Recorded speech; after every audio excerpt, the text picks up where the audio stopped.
Welcome to the Face Mask Podcast. My name is John Alsace, and today I want to make the case for Stefon Diggs being the wide receiver 1 overall in 2021.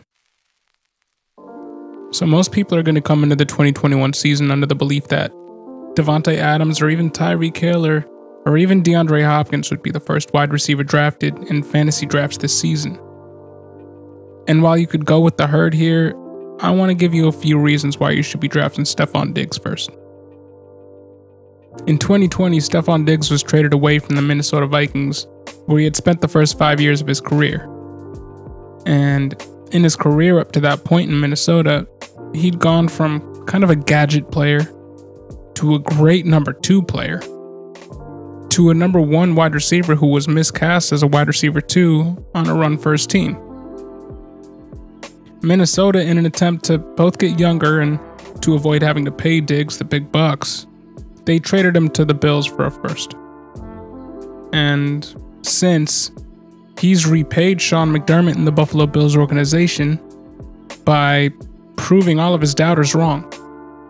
Everyone who doubted whether or not he had the talent to be a bona fide number 1, all those doubts were put to bed about halfway through this past season. And he's been far and away the best wide receiver that Buffalo's pretty much ever had. And you can see it as he's finished the year with 166 targets, second most on the league in the league on a per game basis, only behind Davante Adams, who missed 2 games.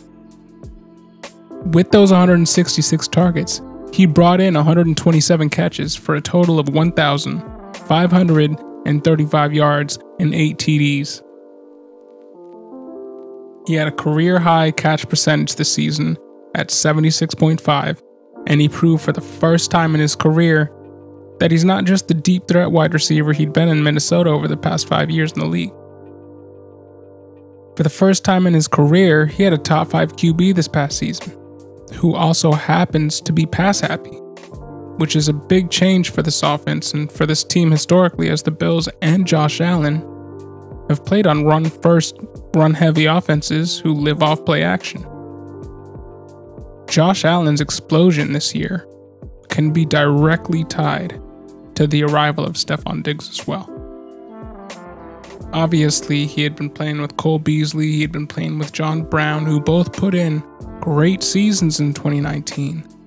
But if you were going to compare the Bills offense in 2019 to the Bills offense in 2020, I believe there's almost no comparison. So in 2021, does this trend continue? No, I think it does. I think the Bills go out of their way to address some offensive line concerns in the draft and through free agency, which would only make this passing attack more deadly.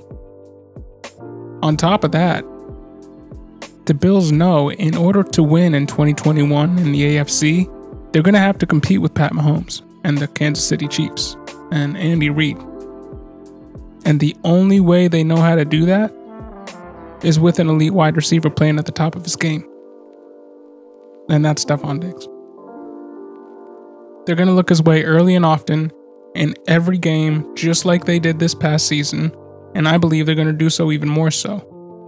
And with the 4 wide sets that this team plays with, they play more 4 wide than any team in the league.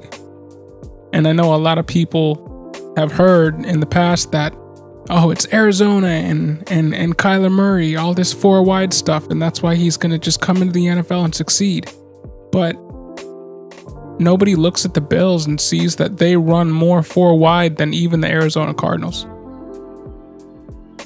So they're going to look his way early and often. They're going to spread defenses out just like they did this past year. And Steph Diggs is going to be playing man-to-man a ton. And just a note, he kind of eats man coverage for breakfast. For breakfast, lunch, and dinner, really. And then he goes back and asks for seconds like Oliver Twist. So, yeah. I mean, this guy, personally, I think is just going to eat next season. So what do you guys think? Do you guys think Stefon Diggs comes into 2021 like Adams did this past year and ends the year as the wide receiver 1 overall? If not, who do you think deserves the spot? Put your thoughts in the comment section below. This is John Alsace with the Face Mask Podcast, and as always, thank you for listening.